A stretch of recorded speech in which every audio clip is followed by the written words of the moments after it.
তুই পরের বাহু ডোরে আমার ভেতর যাচ্ছে পুরে, তুই হিনা এই আমিটা তিলে তিলে যাচ্ছে মোরে।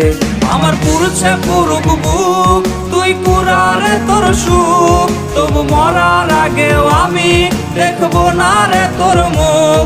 আমার মৃত আত্মাটা তোরে ডাকবে একদিন খুব, আমি দেখবো সেদিন তুই ওরে কেমনে রবি চুপ।